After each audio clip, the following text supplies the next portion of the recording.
오늘이 부활주일입니다.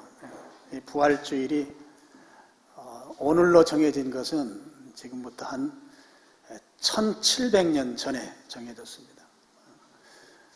AD 325년인가 그런데요. 니케아라고 하는 곳에서 교회 지도자들이 모여서 갑론을박 끝에 부활주일을 오늘로 정했는데요. 부활주일은 변동이 있습니다.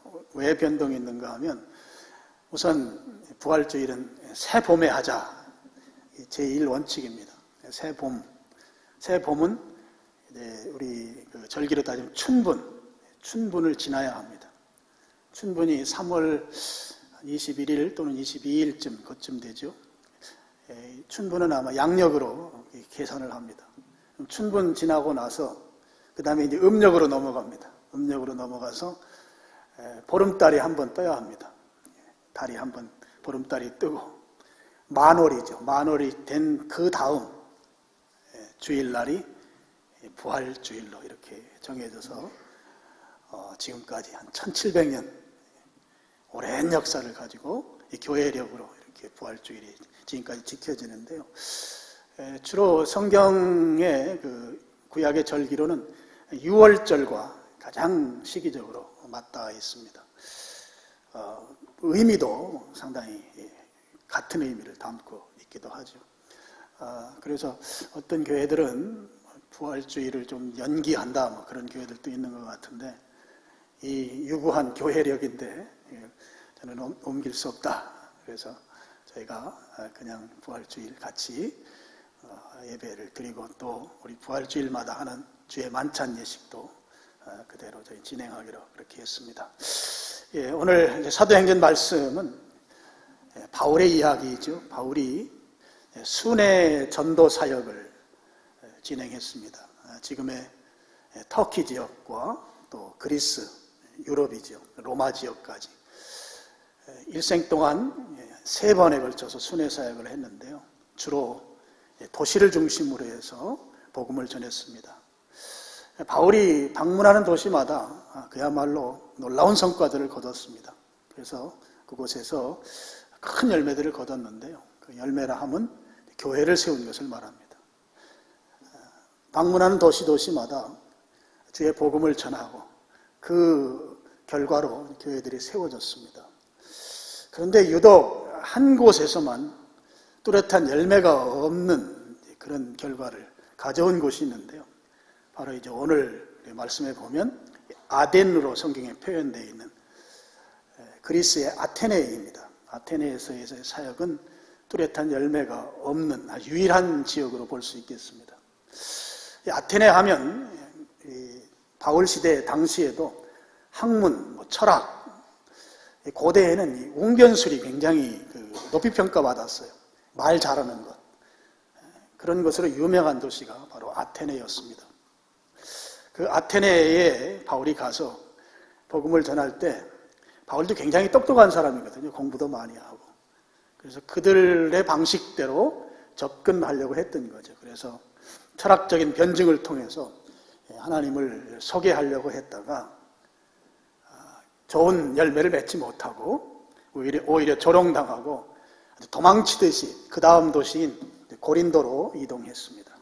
오늘 우리가 교독한 이 말씀은 고린도로 떠나기 직전에 아테네의 그 광장, 아레오바고라고 하는 광장에서 설교하고 설교 그 끝부분, 일종의 결론 부분이라고 볼 수 있는 그 내용이 오늘 우리가 교독한 내용입니다.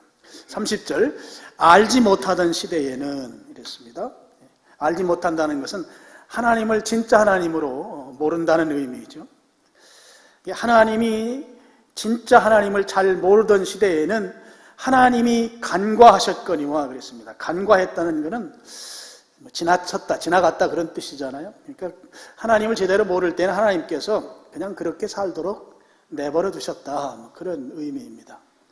그런데 이제는 어디든지 사람에게 다 명하사 회개하라 하셨다, 이렇게 나옵니다. 그러니까 간과했던 때가 있고 이제는 간과할 수 없는 때가 있다고 하는 표현이 되는 것이죠. 그럼 이 무엇을 하나님께서 간과하셨는가? 그 내용은 우리가 읽진 않았습니다만 29절 보면 중간쯤에 하나님을 금이나 은이나 돌에다 사람의 기술과 고안으로 새긴 것들, 바로 우상이죠. 우상을 숭배해도 하나님께서 그냥 두셨다 하는 것이에요. 바울이 지금 이렇게 말하는 것은 그때는 그들이 진짜 하나님을 알지 못했기 때문에 하나님께서 그냥 두셨다, 그런 말씀입니다. 이해를 돕기 위해서 우리가 한가운데 좀 성경을 더 볼 필요가 있는데요. 사도행전 14장에 보면 이런 이야기가 나옵니다. 루스드라라고 하는 지역에 바울과 바나바가 갔어요.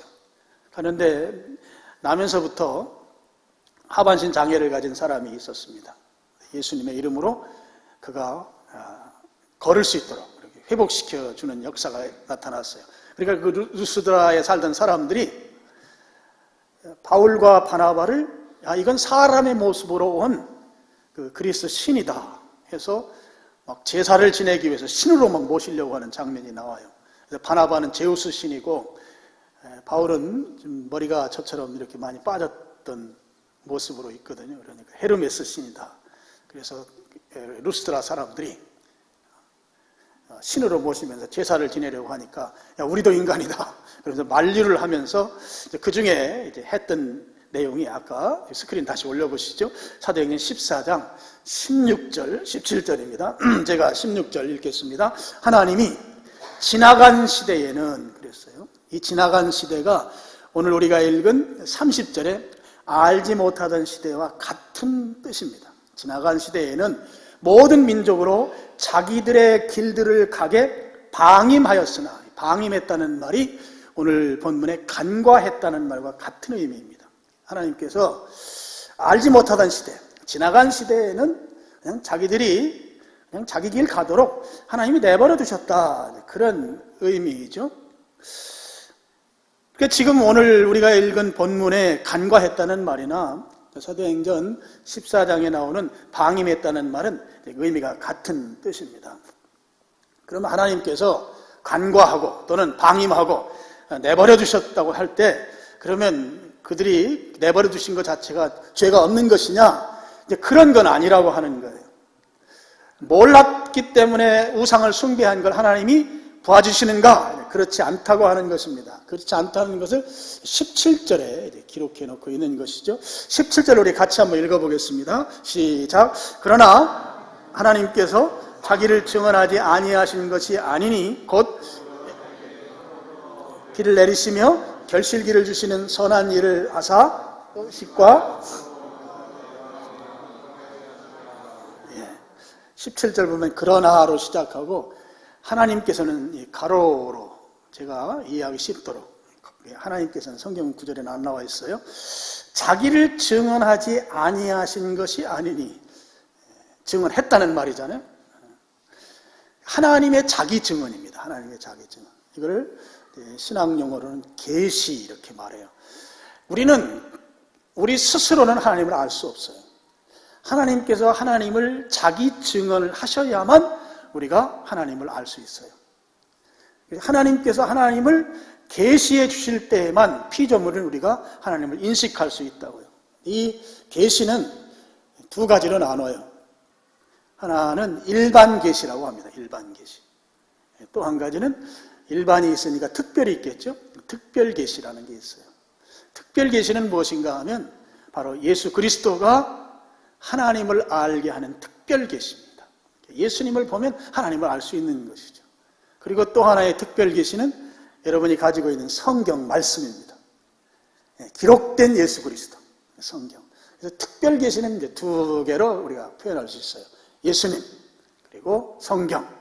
그럼 일반 계시는 뭔가? 일반 계시는 자연 현상입니다. 우리가 살아가는 이 우주에 일어나고 있는 모든 현상을 통해서 하나님을 알 수 있다 하는 것이죠. 여러분이 스크린에 있는 17절을 보면 거기에 하나님을 알 수 있도록 두 가지 일반 계시를 소개하고 있어요. 17절, 그러나 하나님께서 자기를 증언하지 아니하신 것이 아니니, 하나님이 자기를 증언했다, 계시했다는 거죠. 곧 하면서 두 가지입니다. 하나는 여러분에게 하늘로부터 비를 내리시며, 비가 오는 것은 하나님께서 주관하는 것이다 하는 거죠. 유대인들이 그 구약 시대부터 그 우상의 바알이라고 하는 신이 있잖아요. 이 바알 신이 비를 내린다고 생각했었어요. 그랬을 때 엘리야 시대에 3년 반 동안 비가 내리지 않은 일이 있었죠. 그리고 하나님께 기도했을 때 비가 내렸습니다. 바알이 비를 내리게 하는 신이 아니고 하나님이 비를 내리게 하신다는 거죠. 그러니까 우리가 비가 오면 이건 하나님이 하늘에서 물을 주신다. 물이 오게 한다.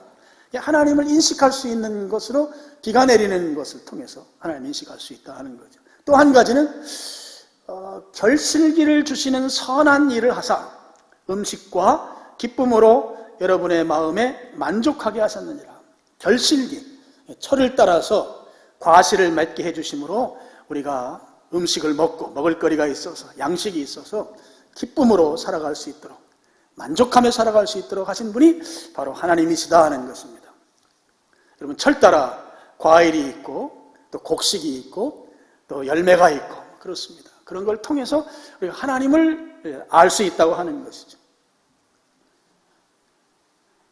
지금 이 과일 뭐가 유명합니까? 참외, 또 딸기, 또 사과, 토마토. 토마토는 과일이 아니라 야채라고 그러더라고요. 그다음에 여러분 오늘 아마 그 귤을 나눠줄 건데 귤도 일반 귤이 아니고 그 귤도 종류가 여러 가지. 제가 잘 몰라서 아까 물어봤어요. 그랬더니 카라향이래요. 비싼 귤을 우리 자취회에서 오늘 오신 분들에게 하나씩 나눠줄 거예요. 그러니까 뭐 한라봉도 있고 뭐 천혜향도 있고 카라향도 있고, 카라라는 말이 기쁨이라는 뜻이거든요. 헬란말로. 그래서 그렇게 지었는지 제가 잘 모르겠습니다만 어쨌든 이런 과일들을 통해서 하나님을 알 수 있다. 하나님이 아니고는 우리가 먹을거리를 그렇게 만들어 줄 수 있는 분이 아니다 하는 것이죠. 여러분 사도행전 17장 27절 말씀을 한번 보실까요? 27절. 이는 사람으로 혹 하나님을 더듬어 찾아 발견하게 하려 하심이로되 그는 우리 각 사람에게서 멀리 계시지 아니하도다. 하나님은 우리가 더듬어 찾아 발견할 수 있도록 멀리 계시지 아니하시다 하는 거죠. 일반 계시를 통해서 우리 하나님을 알 수 있다고 하는 표현을 여기는 더듬어 찾아 발견할 수 있다. 이렇게 성경이 기록해 놓고 있어요. 이건 어떤 분이 예수님을 믿게 됐는데요. 어떤 것을 통해서 믿게 됐는가 하면 이 지구과학을 공부하다가 믿게 됐어요. 우리가 살고 있는 이 지구가 공중에 둥그런 이 지구가 그냥 떠 있습니다. 공중에. 그분이 생각할 때 이렇게 무거운 얼마나 무거운지 저울이 없어서 달 수가 없을 만큼 큰 엄청나게 무거운 이 둥그런 지구가 어디 매달아 놓은 것도 아니고 공중에 떠 있다고 하는 이 사실로 하나님을 발견한 거예요. 하나님이 아니면 그렇게 할 수 없다. 우리가 지금 땅 위에 살고 있잖아요. 이 땅 속으로 계속 파고 들어가면 우리가 지구 정반대쪽에 또 사람들이 살죠. 그 사람들은 떨어져서 떨어져 내려가야 되는데 그 사람들도 역시 땅에 붙어 있어요. 서로가 반대 방향을 쳐다보고. 그런 걸 통해서 하나님을 알게 됐다는 것이죠. 어느 유명한 안과 교수님은 눈을 연구하다가 하나님을 만났어요. 우리가 가지고 있는 이 눈은 컬러를 인식할 수가 없는 구조라는 거예요. 근데 우리는 빨간색, 노란색, 하얀색 다 색깔을 분별할 수 있어요. 아무리 연구해도 흑백은 분별할 수 있는데 구조가 어떻게 우리 눈으로 색깔을 분별할 수 있나? 이건 하나님이 아니고는 불가능하다. 그런 걸 통해서 하나님을 만난 사람들이 있습니다. 지금 바울이 알지 못하던 시대, 하나님을 진짜 하나님을 모르기 때문에 우상을 만들고 심지어 이 아덴 사람들, 아테네 사람들은 알지 못하는 신이라고 해서 그 우상을 만드는 거기에 제사를 드렸던 사람들이에요. 근데 그때는 간과했다는 거예요. 내버려 두셨지만 지금 이제는 그럴 수 없다 하는 것입니다. 이제 더 이상 간과하던 시대, 방임하던 시대는 지나갔다는 것이죠. 왜냐하면 하나님께서 예수 그리스도를 이 땅에 보내셔서 예수 그리스도를 통해서 하나님을, 진짜 하나님을 알 수 있도록 해주셨기 때문에 예수님이 이 땅에 오신 연고로 이제는 방임하는 하나님이 아니시다, 간과하는 하나님이 아니시다 하는 거예요. 그래서 하나님이 예수님을 통해서 분명하게 알 수 있도록 하셨기 때문에 우리가 해야 할 일이 무엇인가 하면 30절 마지막에 이제는 어디든지 사람에게 다 명하사 회개하라 하셨느니라 그랬습니다. 회개하라는 거죠. 지금까지는 자기 멋대로 자기 마음대로 살아왔지만은 이제는 모든 사람이 다 회개하라는 것입니다. 하나님의 아들 예수님을 통해서 그동안 알지 못하던 그 신, 알지 못하던 하나님을 이제 제대로 알게 되었기 때문에 이제 우리가 할 일은 회개하는 일이다 하는 것이에요. 회개. 새벽 기도 때에도 회개에 대한 말씀을 계속 영상으로 여러분들에게 설교했습니다만, 회개는 크게 두 가지로 나눠서 생각할 수 있습니다.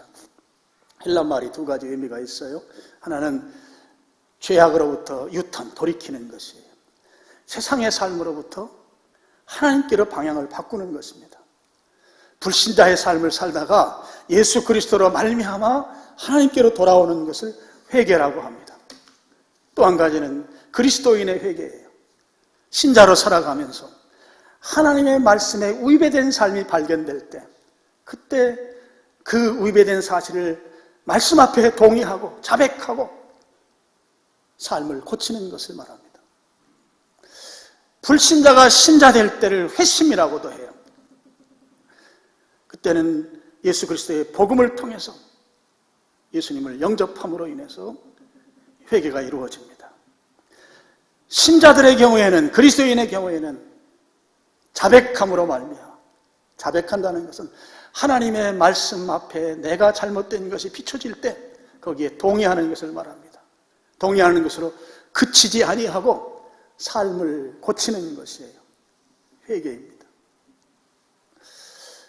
지금 30절에서 말하는 회개는 우상을 숭배하고 세상을 따라가고 하나님을 모를 때 그냥 지나쳐 살던 그 삶에서 예수 그리스도를 통해서 하나님께로 돌아오라고 하는 그 회개인 것이죠.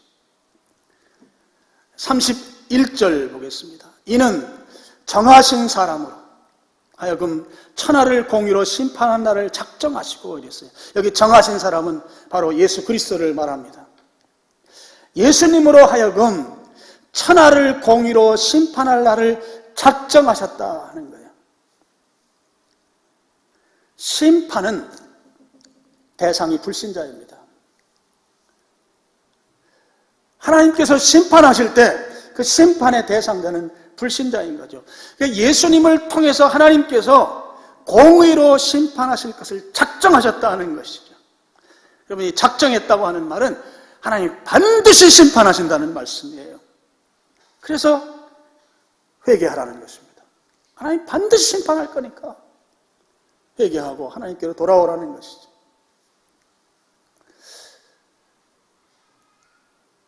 심판과 동시에 이루어지는 것이 구원이에요. 그래서 이 구원과 심판은 동시적 사건이에요. 동전의 앞뒷면과 같습니다. 예수님께서 이 땅에 오신 이유는 우리를 구원하시기 위해서, 동시에 불신자를 심판하시기 위해서 오셨어요. 그래서 오늘 30절과 31절을 연관시켜서 보면 하나님께서 예수 그리스도를 통해서 이 땅을 심판하실 것을 확실히 정했기 때문에 불신자의 삶을 사는 자는 회개하고 주님께로 돌아오라고 하는 것입니다. 돌아오면 구원해 주시고 돌아오지 아니하면 심판하시겠다고 하는 것이죠. 그래서 회개는 우상을 숭배하고 세상을 따라 살던 삶의 방향을 하나님께로 돌리는 것이죠. 예수님께로 나오는 것입니다. 우리가 흔히 하는 말로 예수님을 믿는 것입니다. 예수님을 믿으면 구원받습니다. 우리가 지옥 가는 이유는 죄를 지었기 때문이 아니고 예수님을 믿지 않아서 지옥 가는 것이에요. 예수님을 믿으면 구원받고 믿지 아니하면 심판받습니다. 지금 그대로 회개하지 아니하고 살면 심판받는다고 하는 것이죠. 여기에 이제 중요한 질문 하나가 있어요. 믿으려면 믿을 만한 증거가 있어야 믿습니다. 도대체 무슨 근거로 믿어야 합니까? 라는 질문이죠. 31절 하반절을 보시면 이에 그를 죽은 자 가운데서 다시 살신 것으로 모든 사람에게 믿을 만한 증거를 주셨음이니라 하니라 그랬습니다. 믿고 싶은데 믿을 만한 증거가 없습니다 라고 말하는 그 사람들에게 믿을 만한 증거가 무엇인가 하면 죽은 자 가운데서 다시 살리신 것, 예수 그리스도의 부활이 증거이다 하는 거예요. 예수님의 다시 살아나심이 증거다 하는 것입니다. 무엇으로 믿는가 하면 예수님이 살아나신 것으로 믿어라 하는 것이에요. 여러분, 심판은 예수님께서 하십니다. 심판의 주님이 예수님이세요. 성경 구절 한번 올려줘 보실래요? 요한복음 5장 22절입니다. 우리 같이 한번 읽어보시겠습니다. 아버지께서 아무도 심판하지 아니하시고 심판을 다 아들에게 맡기셨으니 아들이신 예수님이 심판하시는데요. 심판하는 아주 그 신랄한 장면이 요한계시록에 나와요. 예수님의 심판의 주로서의 모습이 요한계시록 1장에 아주 나오고 있습니다. 예수님은 심판주로 심판하실 분이시기 때문에 하나님께서 그것을 무엇으로 믿게 만들었는가 하면 죽어있는 자로서 있게 아니하시고 예수님이 죽음에서 살아난 것, 살아나심으로 인해서 심판하실 수 있는 분이라고 하는 것을 그것을 믿을 만한 증거로 주셨다 하는 말씀인 것이죠. 그러니까 예수님의 부활하심이 앞으로 심판하실 건데, 바꿔 말하면 앞으로 우리를 구원하실 건데 그 구원의 확실한 증거가 예수님이 다시 살아나신 것이다. 부활이 증거이다 하는 거예요. 심판하신 확실한 증거가 무엇인가 하면 예수님이 다시 살아난 것이다 하는 것입니다. 바울은 부활하신 예수님을 직접 만난 체험을 한 사람이에요. 그래서 아주 확신을 가지고 선포했어요. 바울이 유대교도로서의 아주 원리주의자예요. 아주 근본주의자예요. 그래서 유대교에 조금이라도 회방하는 그런 요소들이 있으면 아주 가차없이 그것에 대해서 대항하고 특별히 그리스도인들을 그렇게 박해했어요. 바울이 회심하기 전에, 회개하기 전에 유대교도로서의 그 원리주의자로 있을 때 예수님에 대해서 마땅히 죽을 자로 여겼습니다. 왜냐하면 율법을 어기고 하나님께 저주받아서 나무에 달린, 신명기에 나오는 대로 그래서 저주받은 자로 여겼어요. 마땅히 죽을 죄인으로 예수님을 그렇게 생각했던 사람입니다. 그런데 그런 예수님을 따르는 사람들, 그리스도인들이 바울 입장에서 보면 도무지 용납이 안 됐던 것이죠. 그래서 유대 지경에 사는 그리스도인들을 그가 박해하고 그것으로도 모자라서 외국에 나가 살고 있는 그리스도인들, 그들까지도 박해하면서 예루살렘으로 압송하려고, 체포해서 압송하려고 하기 위해서 갔던 곳이 다메섹이죠.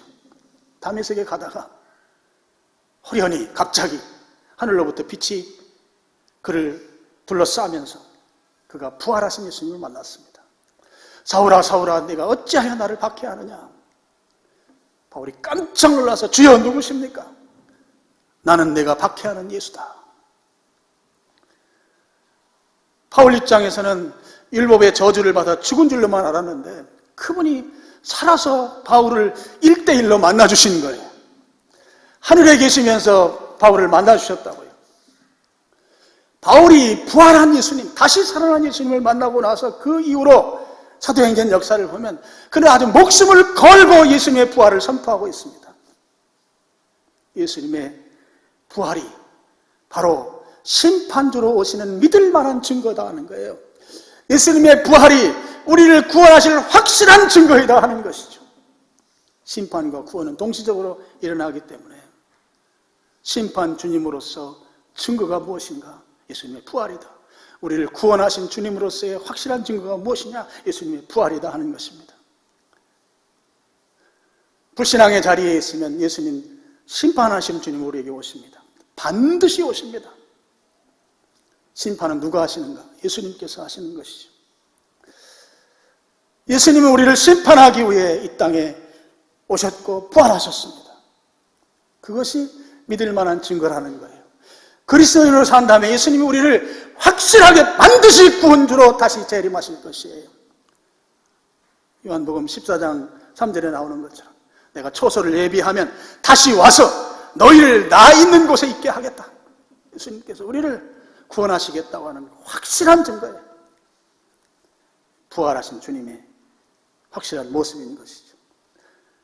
믿을 만한 증거가 부활이다 말이에요. 예수님이 다시 살아나신 것이, 예수님의 부활이 우리가 그분을 심판주로 또는 구원주로 확실히 믿을 만한 증거이다 하는 것이에요. 그렇기 때문에 불신앙의 자리에서, 세상을 향해 가던 그 자리에서 회개하라는 것입니다. 예수님께로 방향을 전환해서 돌아오라는 것이죠. 사도행전 3장 19절 말씀, 우리 스크린 보시고 같이 한번 읽어보겠습니다. 시작. 그러므로 너희가 회개하고 돌이켜 너희 죄 없이 함을 받으라. 이같이 하면 새롭게 되는 날이 주 앞으로부터 이를 것이요. 너희가 회개하고 돌이켜서 너희 죄 없이 함, 죄 용서함을 받으라 하는 것이죠. 그렇게 하면, 회개하면 새롭게 되는 날이 주님으로부터 올 것이다. 새롭게 된다고 하는 날은 구원의 날이에요. 심판받지 않는 날이에요. 안식의 날이에요. 회개하고 돌이켜 죄 용서함을 받으면, 그러면 구원의 날이 하나님께서, 주님께서 주실 것이다.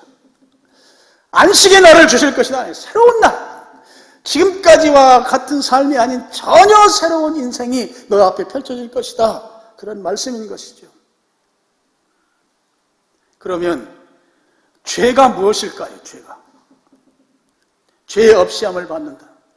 죄는 예수님을 믿지 않는 것이 죄입니다. 윤리도덕적으로 잘못하는 것은 그건 죄라기보다는 죄의 결과물이에요. 죄가 해결되면 해결되는 것이죠. 죄는 예수님을 믿지 않는 것이에요. 요한복음 16장 9절 말씀, 우리 같이 또 읽어보시죠. 죄에 대하여라 하면 그들이 나를, 예수님을 믿지 않는 것이다. 죄를 해결하는 것, 회개하는 것은 무엇인가 하면 예수님을 믿는 것입니다. 부활의 주님을 믿는 것이죠. 예수님을 믿는 것을 가리켜서 회개한다고 그렇게 말씀하고 있습니다. 그러면 주님께서 우리에게 구원의 날을 주시겠다, 새롭게 되는 날을 주시겠다고 하는 것이죠. 오늘 예수님은 심판주로 동시에 구원의 주님으로 분명하게 우리에게 오십니다. 그때가 반드시 온다는 것이죠. 그래서 오늘 31절 말씀에 보면 심판의 날을 작정하셨다. 작정했다는 건 반드시 심판한다는 말이에요. 동시에 반드시 구원하시겠다고 하는 말이에요. 반드시 예수님 재림하시겠다고 하는 말씀이에요. 작정했다고 하는 말이 그런 의미입니다. 아직 세상 삶, 여전히 우상을 쫓아가는 삶의 자리에 있다면 돌이키셔야 합니다. 예수님께로 나와야 하는 것이죠. 예수님을 주님으로 믿는 것입니다. 부활하신 예수님을 인정하는 것입니다. 부활의 주님으로 내가 모시는 것입니다. 그 예수님을 믿는 것입니다. 그 믿음의 자리로 나아갈 때 오늘 우리에게 구원이 임합니다. 주님이 주시는 그 영원한 생명의 자리에 갈 수 있게 된다고 하는 것이죠. 그냥 그대로 살면 심판입니다. 그냥 그대로 살면 지옥입니다. 회개하라고 하는 이 말씀 앞에 우리의 삶을 돌이켜서 주님께로 나와야 합니다. 그 근거, 그 증거가 무엇인가 하면 예수님의 부활이다 하는 거죠. 예수님이 부활하신 것을 근거로 삼아서 우리 주님께로 나올 수 있어야 하고, 그 부활의 주님을 신실하게, 확실하게, 분명하게 믿음으로 말미암아 이 시대에 여러분의 믿음이 더욱더 견고해질 수 있기를 주님의 이름으로 축원합니다. 기도하겠습니다. 아버지 하나님,